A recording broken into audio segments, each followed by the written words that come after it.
The Big 12 currently is the most locked in and, dare I say, locked on than ever before. So hear me, ACC and Pac 12 Nation. Drop the dead weight. You are Locked On Oklahoma State, your daily podcast on the Oklahoma State Cowboys, part of the Locked On Podcast Network. Your team every day.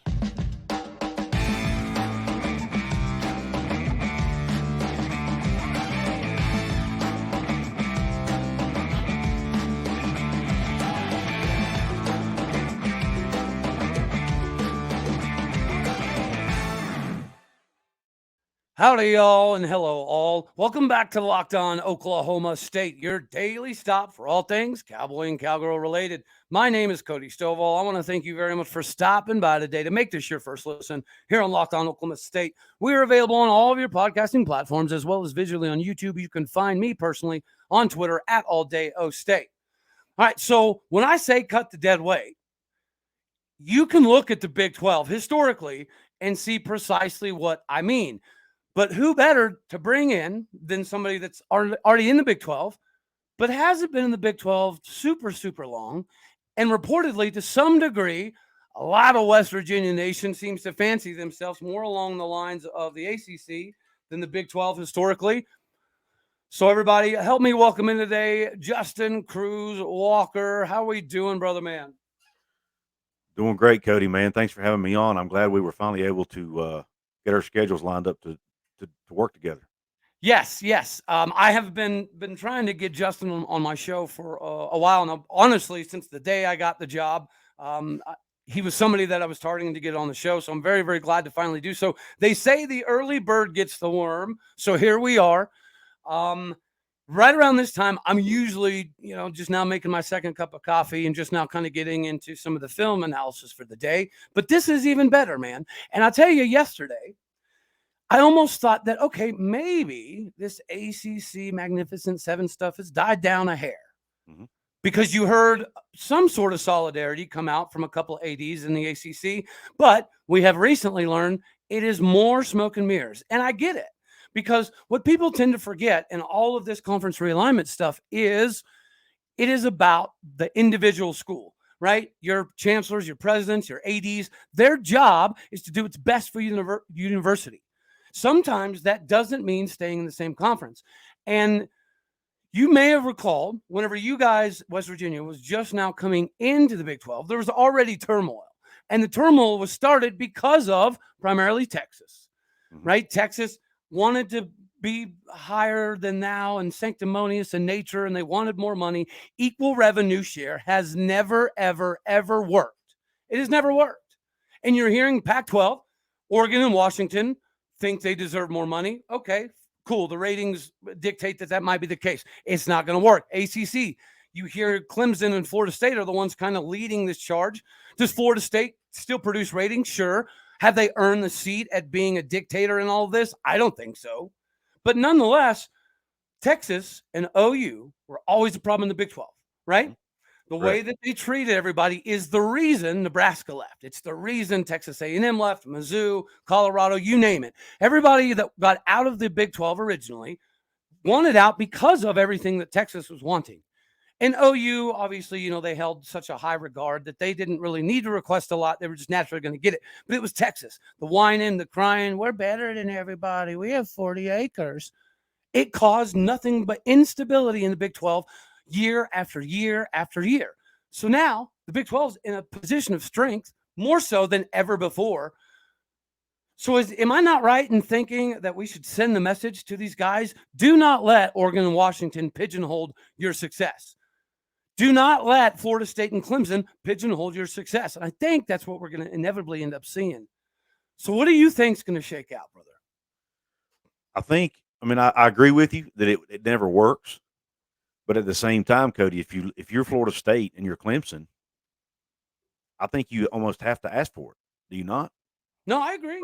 Because they are, and if you're in Oregon and Washington in the PAC, I think you ask for it because you are the high caliber brands in that league. And you're the one who's, in the case of Florida State and Clemson, you're the only two who've won a national championship in the last decade. Right. Or 10 to 15 years, whatever the time frame is. If you're Oregon and Washington, you're the only two teams that have made the college football playoff out of the Pac-12, right? So I think they also have the largest fan bases that are remaining. So I think they do deserve to ask for it. But like you said, if they do get it, you just got to realize, man, these university presidents, these boosters, they have egos the size of freaking Texas, no pun intended. And they don't want to feel like they're being, the bottom guy on the totem pole, so to speak. I don't care how good or bad their teams are or anything else. They're all going to feel like their institution deserves more. And that's why it doesn't work. And I think at the end of the day, what's going to happen is I think the ACC will stay together for a little while because this granted rights thing is just too daggone hard to get out of. And it's too long and it's going to cost too much money for anybody to get out of it. And it would be a legal mess if they did. So I think you're looking at least a few more years. But I do think eventually the ACC is going to lose some teams. I think it's inevitable. I think you're looking at North Carolina probably to the Big Ten. I think you're looking at potentially Virginia to the Big Ten.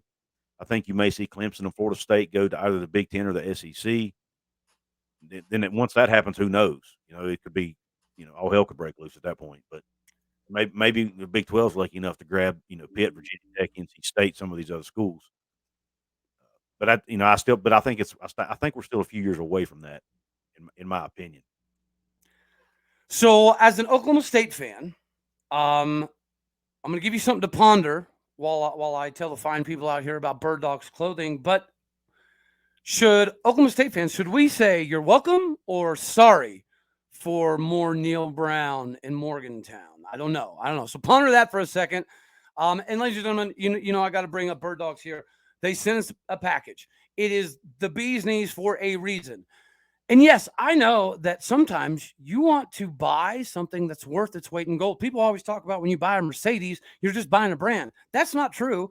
They have NASA engineered triple audio pane technology that they use. They have these multiple X-brace crumple zones that led way to all of the safety standards changing. So Mercedes is legit for a reason, just like Birddogs. Yes, I'm calling Birddogs the Mercedes of clothing, 100% accurate. You want to get what it's worth. So go right now, go to birddogs.com, use promo code LOCKEDON to get yourself hooked up with the Bad Mama Jamma Yeti tumbler with the Birddog logo on it. Here's the logo in the box back here. If you don't know, now you know. You can swim in them, walk in them, jog in them, fight in them, work in them. It doesn't matter. You can do anything in these daggone things. And they got built-in boxers, so that helps the pocketbook as well. Again, go to birddogs.com, use promo code LOCKEDON to get yourself hooked up with something in their line and a free Yeti tumbler. All right, brother man. So last year, I was pretty confident, as was our mutual buddy, Golden Blue Dude, that Neal Brown coming into Stillwater was probably not looking at a job when he came home, right? Correct. I bought it hook, line, and sinker. Their season was not great. I think everybody, myself included, thought that JT Daniels was going to, in fact, light the world on fire. Didn't happen. You appear to have something cooking in Garrett Green, but I also know that West Virginia country has always been head over heels for Nico Marchiol. I did watch the entire spring game, and I like some of the flashes in Nico Marchiol, but does Garrett Green not provide you a little bit more sense of security than maybe you had last year, even in TJ Daniels? I think so. I think it's Garrett Green's time. I'm really high on Garrett Green, man. I think the kid's a baller. Is he the best pure quarterback out there? No, he's not. But with his ability to run the football, his speed, his athleticism, and he's got a very strong arm. I mean, his arm is people look at his legs and talk about his legs, but he's got a freaking rocket for an arm, man. And I just really think it's his time. I think he's waited. He's been patient. He's waited behind, Jarrett Dagey. Now he's waited behind JT Daniels. He came in last year, gave the team a spark, won us a game or two. Now Nico did come in relief of him in the game against you guys at the end of the season, and played well. But in that monsoon game, Yep. But he didn't have to throw the ball a whole lot either. To be fair, so because it was we were running the ball because of the weather. But in the spring game, I mean, Garrett to me looked like he was ready. Yes. And I'll be honest with you, Nico did not look ready to me. Correct. Now, to be fair, there's argument out there to be made that he didn't get the same quality of blocking that Garrett did, and maybe his receivers didn't make plays for him like Garrett did. But they were both playing with the ones and the twos, so there were equal opportunities, in my opinion, to make plays. And I just feel like Garrett looked more poised and more ready to be the starting quarterback in Morgantown in 2023, in my opinion. And even if it's just a very minuscule amount, there is a differentiation between going from a right-handed to a left-handed quarterback, right? I'm not trying to make a mountain out of a molehill, but we're dealing with it with Gunnar Gundy. And again, everything is opposite, right? So if you're an offensive tackle and your drop step has gone the same way 733,000 times, now all of a sudden you may have to shift. You may have to drop step with your other foot, go to the other side of the line. It is different, right? Your muscle memory, it's not the same. So is it this big drastic, oh crap, we have a lefty, things are going to go to the toilet? Absolutely not. But again, when you're thinking of simplistic run plays, reverses, double pass, all that fun stuff, the positioning on the field for the offensive lineman, the tight end, fullback, whatever, it all matters. And sometimes that little bit of a differentiation can cause a guy to take one false step. And in this game, in this conference, one false step against the wrong defensive lineman can spell disaster. Right. So let's squash that debate, okay? If we beat y'all, as we should have in Stillwater, does Neal Brown still have a job, or do you think he was going to have a job regardless of the outcome in Stillwater?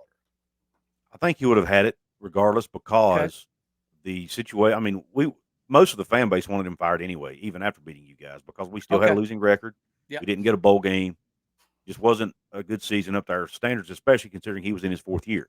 Mm-hmm. I don't think it would have made a difference either way, whether we win or lose that game. Obviously, Gotcha. You want to win, but I still think, and because they brought in the new AD, he didn't feel like he had time to properly evaluate the program as a whole in such a short amount of time, and he didn't think it was fair to have to make that decision, without knowing Neal Brown, without knowing the program, being brand new.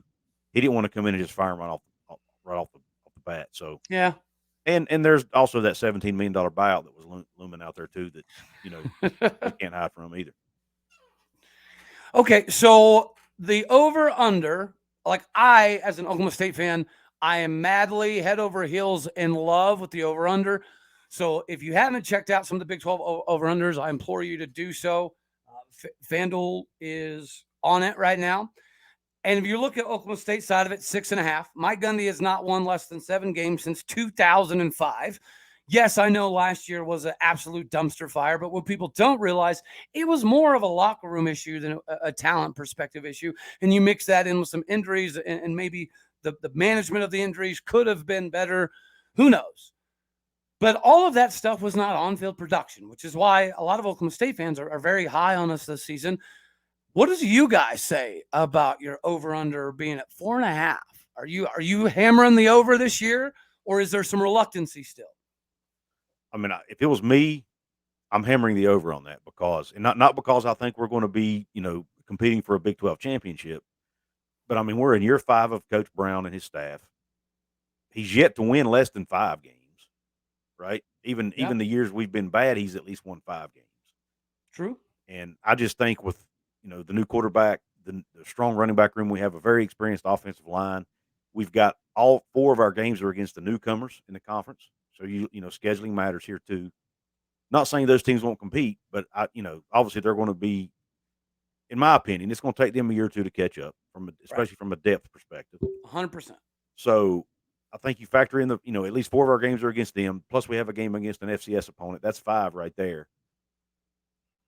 To me, there's at least 5 wins on the schedule right there potentially, and then obviously I think we'll throw in at least 1 or 2 more. Right.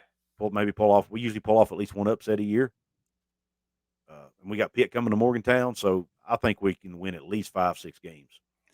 So, is the expectation in Mountaineer Country to make a bowl game? Is that kind of the bar? Okay.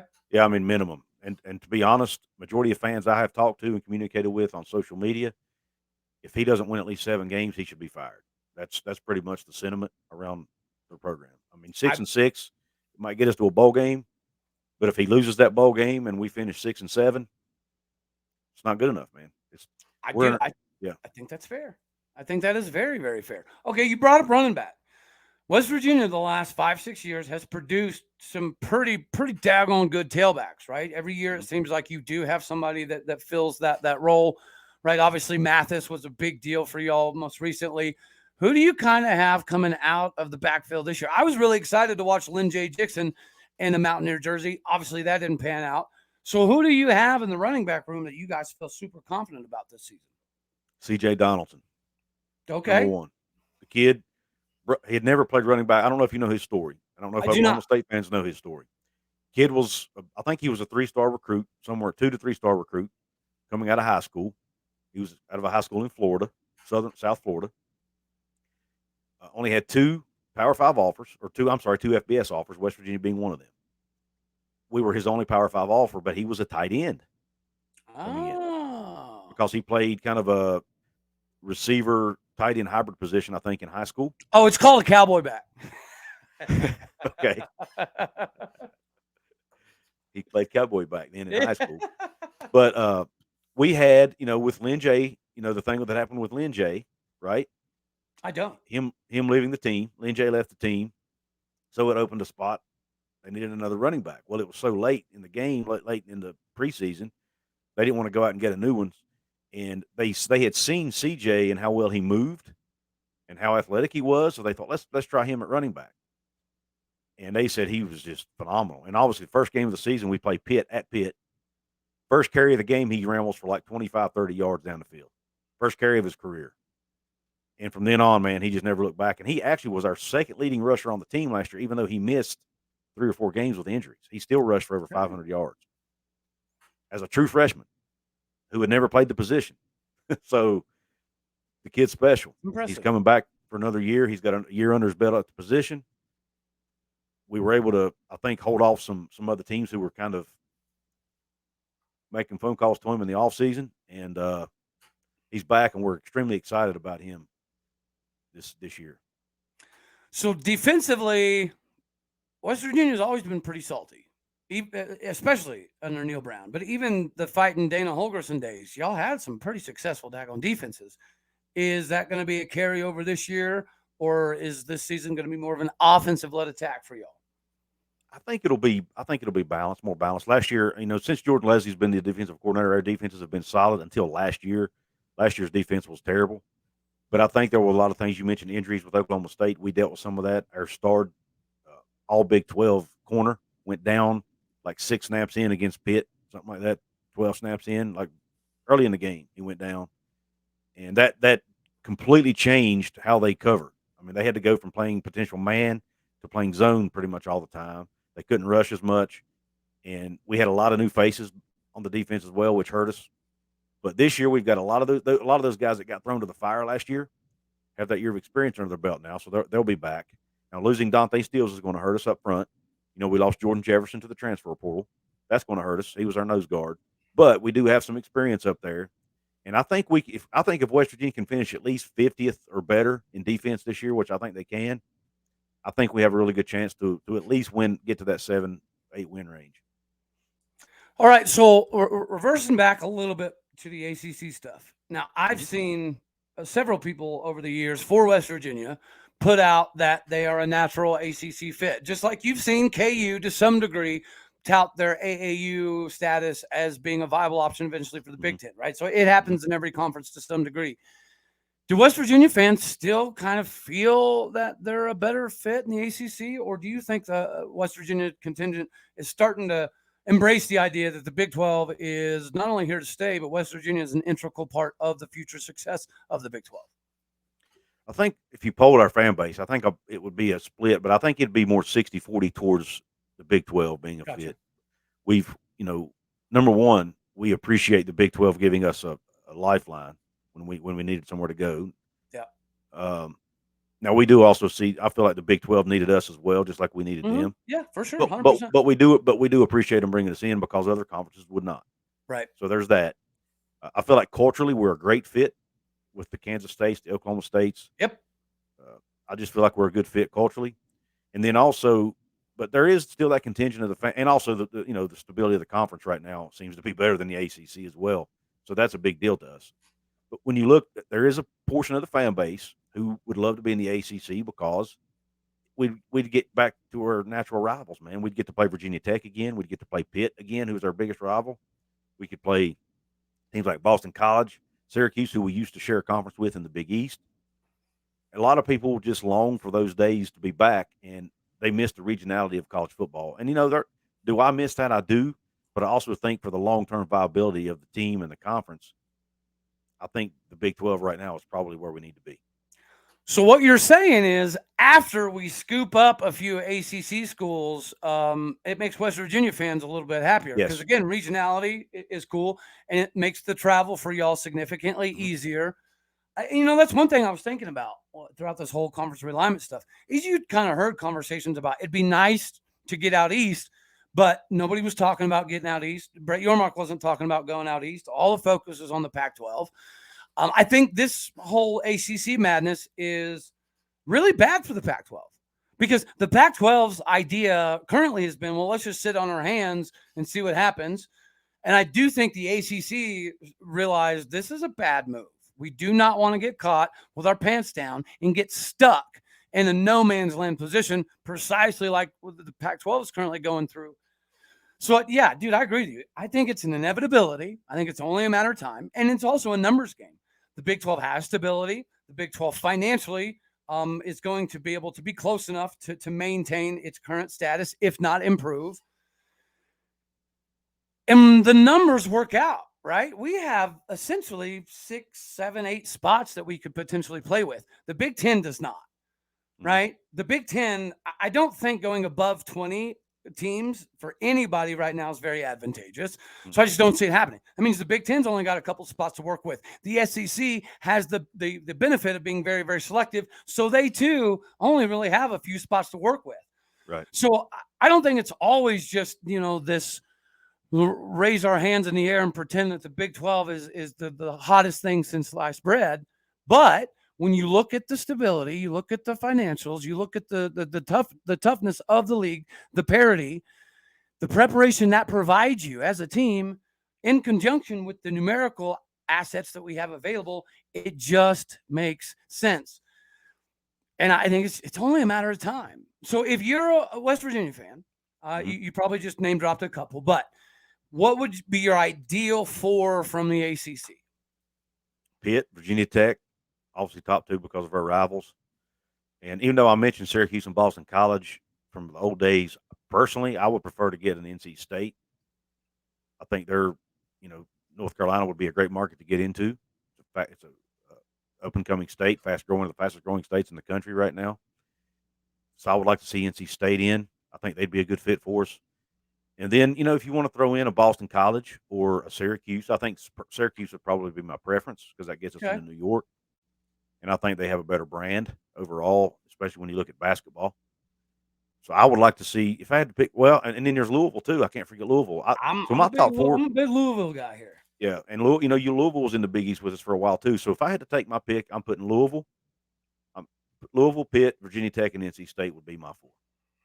Dude, I like that a lot. I like that. I would probably, in a perfect world, swap out NC State for Miami, but that might be obviously a little bit of wishful thinking. Well, that's why I didn't go there. I think Miami, in my opinion, Miami's probably going to end up in either the SEC or the Big 10. So I think they're kind of off the table for us. So I was kind of sticking with the ones that I think might, quote unquote, fall into our lap. Yep, 100%. And that's exactly where I was going with it because you're right. Miami does have a big enough brand. They have a big enough following that they should be able to go to one of the other 2 conferences. But again, I don't think it's completely implausible to think that Miami has a shot at the Big 12. Like we have something to offer Miami for sure. They're going to hear a sales pitch by the Big 12. They will if they haven't already.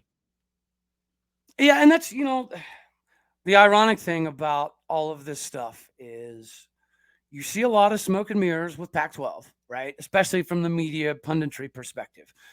You're not seeing a lot of that out of the ACC.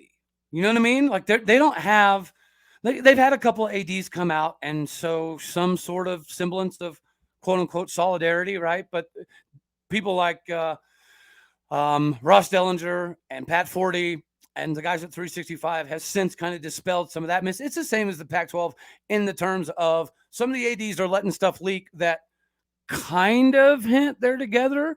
But if you look behind the scenes, like we talked about in the beginning, each individual school has to take care of themselves. Mm-hmm. And each individual school knows good and darn well they're not in a good spot in the ACC, or they would not be having their little island conversations that they're having at the moment. They know the spot they're in. I guess the question is, if you're somebody in the ACC, do you continue to wait and see what happens? I would almost just, from experience, let Florida State and Clemson go do you, boo-boo. Like, to me, that's what's now providing the instability of the conference. I know you have 7 that are together. That's all well and good. But we also know out of those 7, 2.5 of them are really the major players in this game. Mm-hmm. The rest of them are just, fortunately or unfortunately, however you want to look at it, along for the ride. Can they get an 8 school? You heard some grumblings that Louisville potentially would be willing to be that 8 school. You know, I think somebody like a Duke could be an interesting conversation. But it's just, again, the look over here because we're doing something over here. I think a lot of this ACC stuff does nothing but benefit Brett Yormark. There is more Pac-12 deals to be made now than before all this ACC stuff crap started, in my opinion. Do you agree there, or do you think maybe I'm a little off kilter? No, I agree with you. I mean, I definitely think the instability of the ACC is still there. I don't think, after the Tuesday meetings, I guess they come out, they were all kind of all holding hands singing Kumbaya, but I think that was all just a public PR. I don't want to say stunt, but it was a PR move from the league. And I get it. That's what you're supposed to do. Correct. Just like the Pac-12's doing. You get these people coming out, well, none of us want to leave. And just like I said in my video yesterday, everybody in the country knows that they don't want to leave. The word want there is key. Yeah. There's a difference between want and need, okay? Totally opposites. If you know that your school is going to lose its viability and its competitiveness by staying in a conference that's not going to be, and I'm talking Pac-12 now, obviously. Right. I'm going to switch gears on you. But if you know they're not going to stay viable and competitive because all your games are going to be on Apple TV, or you're only going to make $20 million a year, and this is all speculative numbers I'm just throwing out, but just what if scenarios. But if that's the case, it's, man, I'm sure they're saying, like, man, we hate to leave, but we've got to, because if we don't, we're going to be screwed. I mean, and I think there's some of that going on in the ACC too, with, especially with Florida State, with Clemson, whose ADs have been public that they, are not in a good spot. Mm-hmm.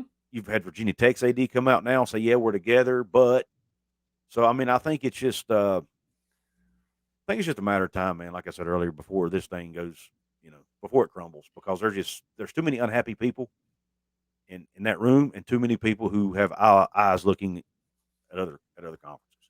Well, if you look at it from just the perspective of, sustained success, continued viability, I don't understand what they think they're going to gain here. The ACC currently has literally almost zero leverage, right?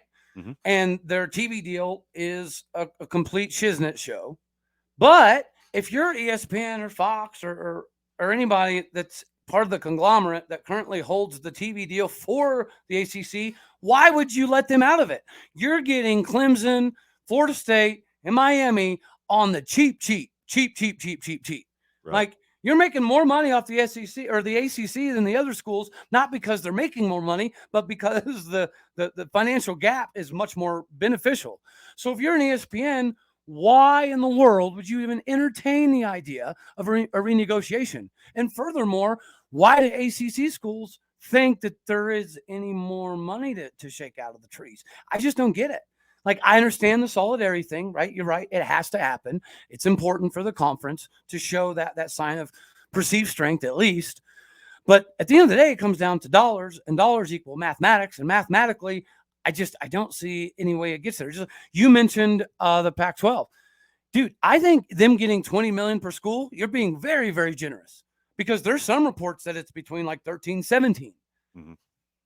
And do I think the ACC is worth more than the Pac-12? Yes. Do I think the ACC should get more than the Pac-12? Yes. Do I think that it's set in stone that it's going to happen? No, because if I'm ESPN, I ain't changing now, not a nothing. Why would you? Yeah, yes, exactly. You just financed a Mercedes at a Hyundai price. Why would you walk in the dealership and say, you know what? I changed my mind. I'd like to go back to the original Mercedes price. Can I do that? It ain't gonna happen, man.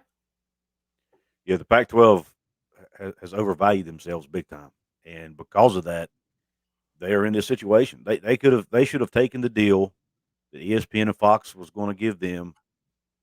What, a year or 8 months Mhm. ago, a year ago, whenever it was, when they decided to walk away and go to the open market, Yep. that allowed the Big 12 to jump in front of the line. Yep. If that hadn't happened, we might be where they are right now 100%, dude. It's because we got the shelf space that they need, and there's not what it much left. is Brett Yormark and George Kliavkoff are currently, well, one of them's playing a game of chess. The other one's still stuck on checkers. Because you're right. As soon as the Pac-12 turned that down, Brett Yormark's like, well, okay, we'll take it. Right? Yep. We know that stability, at the very moment, stability is more important than financial dollar bills. I know if you're in the SEC, you're not going to say that. If you're in the Big Ten, probably not going to say that. But it just to me, it's a fact of life. I agree with you. We're looking at inevitability from both sides of the perspective. There will be a few Pac-12 schools that bounce. There will be a few ACC schools that bounce as long as they can get out of those grant of rights. But again, the writing seems to be on the wall. One thing I do appreciate, though, is you're not seeing a lot of ACC media guys puff out their chest and pretend that everything's fine. They're not throwing on the blinders, trying to mislead their fan base on a daily basis. That's my frustration with Pac-12 media. Like, just to be honest with people, just be like, hey, it's not looking good. But instead, they're like, hey, don't worry, everything's fine. Don't listen to the Big 12. They're just a bunch of truck stop flyover state liars. Yep. So that's the issue that most Big 12 fans have with the Pac-12 is the sanctimonious pretentiousness that they tend to go by. You're not seeing that out of the ACC, so we're appreciative. But our word to ACC country would be, don't get too bogged down with what Florida State and Miami and Clemson want to do, because at the end of the day, it's about your university. Point blank, period. Yep. Now, what do you think about? I'm going to ask you a question, Cody. What do you think about the deal the ACC is supposedly working on, where they're going to give? It's going to be reward, merit based. Basically, however if you make the college football playoff, you're going to get more money than the schools who didn't from that money, but not from the TV money. What do you think about that? I mean, I think it's fair. I think it's at least they're attempting to use some sort of negotiating tool that they have, right? It's not a big one, but again, the ACC seems to be viewing this from a somewhat realistic lens, right? Unlike the Pac-12, again, they just have their nose so high in the air. They refuse to accept reality. I do think the ACC is trying to find creative and unique ways to keep everything together. And for that, I got to give the ACC props. Like, I do. They're trying to make it work contractually, right? And that's what everybody would prefer in every conference. But usually, when a couple teams have just decided that they're above the conference and they're better than everybody else, that attitude does not go away. That mindset doesn't change, right? Florida State could go 2-10, but if they still produce almost 3 million viewers a show, they will still continue to beat this chest and this drum of, we don't need to be here.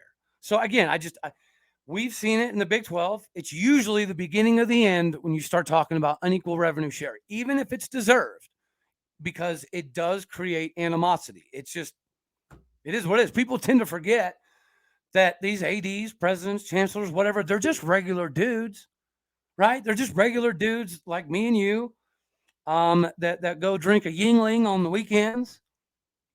It is what it is. You're right. And their job is to do what's best for their university, not for the conference. The conference is important. Don't get me wrong; it's probably second on the list, right? But first on the list is their university. And you think Florida State really cares at the end of the day? I mean, they care.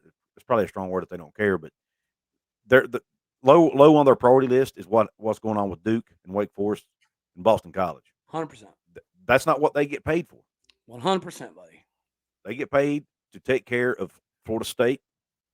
In the case of Michael Alford and the Florida State administration, that's what they get paid to do, and that's what they have to do.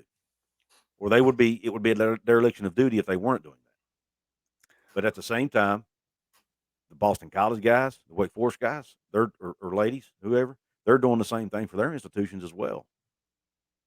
And if they want to keep their institutions afloat, they cannot allow, like you said, Clemson and Florida State to run the show, because it's just going to cause further and further division, and it would be the beginning of the end. I agree. I think you hit a home run there. Speaking of home runs, did you watch Texas West Virginia baseball last night? Did not, and I'm glad I didn't. I was going to, and then I got on. I was going to tune in. It was on the Longhorn Network, unfortunately. And it was really hard for West Virginia fans to even watch it, which was, thank God that'll be gone soon. Yeah, really. But which is a whole nother conversation, man. Why would you, West Virginia is playing a game to win the Big 12 regular season title, and their fans can't even watch the game? Absolute travesty. But anyway, it is wild. And you know what, dude? Hats off. West Virginia's been getting good there for a while. I've been a fan of West Virginia baseball. I don't know, 7-8 years ago, we had a big tornado in Oklahoma, and West Virginia happened to be coming down for a series against Oklahoma State and Stillwater. And y'all came a couple days early and helped with like tornado relief, pickup and barbecues and stuff, feeding people. It was awesome. So I've been following West Virginia baseball ever since. Y'all deserve this regular season title, but I'm not going to lie. If Texas accidentally beat you a couple more times and y'all accidentally gave us the Big 12 title, I wouldn't be too mad at you. I hear you. No, that's the thing. Like I was saying earlier, I'm kind of glad I didn't watch it, because it was a dumpster fire. We got beat. What was it, 12-2? I think was the final score of that game. So, West Virginia fans, it was all over Twitter. This is typical West Virginia fashion. We're that close to doing something great, and we're blowing it. But hey, it's baseball. There's 2 more games in this series, so everybody relax. It's one game. Don't give up on the team just yet, buddy. That's why West Virginia and Oklahoma State fans get along so well. We're both used to getting our fingertips up to the mountaintop, but dagnabbit, we can never get over the daggone thing. Mm-hmm. That's right, man. Life of a West Virginia and Oklahoma State fan, unfortunately. All right, brother, man. Well, Justin COUZ Walker, why don't you let the fine people out here know how they can get a hold of you, watch your show. Your show is awesome. I've been watching it for a while now. Congrats on that. I see your numbers picking up. It's because you put in the work. You do a good job. So let the fine people out there know how they can see you, get a hold of you, watch you, all that fun shenaniganry. I am at COUZ's Corner on YouTube, where I cover, obviously, Big 12, a lot of West Virginia talk over there, a lot of conference realignment talk lately. So check me out at COUZ's Corner. And you can also interact with me on Twitter at COUZ206. You can see it on the screen there for those of you watching. If you're listening, it's COUZ is how you spell COUZ. So it's at COUZ206. I'm also on Instagram at COUZ's Corner 206. And even though I'm not on there a whole lot, I do mess around with TikTok a little bit at COUZ's Corner. So check me out there, and I have a Facebook page, and I even have a website. If you want to come check out my website, it's kind of just now getting off the ground, but COUZ'sCorner.com as well. Well, man, thank you very, very much for your time. I'm glad we finally got a way that we can kind of work the schedule stuff out. We have some retribution coming to Morgantown this year from Mike Gundy and the Cowboys. Hopefully we see it. Hopefully we get it. I cannot wait for a good game. I, too, believe that it's probably safe to bet the over on the Mountaineers coming into this season. I'm excited, man. And, again, secretly, I kind of hope y'all win the Big 12 title. But, obviously, selfishly, I kind of don't. But we'll see. We'll see how it pans out. I just can't physically root for Texas. It's just I tried. I've tried before. I got sick to my stomach. I couldn't do it, man. So I learned my lesson. I hear you. Go Nears. Yeah, you're kind of between a rock and a hard spot, man, because you don't want to root for Texas, but you want your team to win the conference. So you're like, oh man, what do I do? I just watch Bedlam and get excited. That covers it for me. And man, beating OU in baseball like a redheaded stepchild, it's amazing. Like any sport, anytime, anywhere. I am going to be sad to see Bedlam go, which is why I can't wait for some of this conference realignment. We need to bring some rivalries back. And if you can give me Pitt and West Virginia every year, sign me up. I hate Utah fans. They're the most pretentious of the daggone bunch. I can't stand them. But let's be honest, bringing in the Holy War, that replaces a little bit of the Bedlam mystique that you lose, replaces a little bit of the Red River mystique that you lose. So I'm all for it. Can't wait for it to happen. Justin, thank you for jumping on the show, brother. Everybody, make sure you go check out COUZ's Corner a little bit later on. And that's about all we've got for this one. All righty, y'all. Until next time, as always, I love you all. God bless. Go Pokes. I'll see you around the turn on the next one. Thank you for tuning in today to make Locked On Oklahoma State your first listen. Later.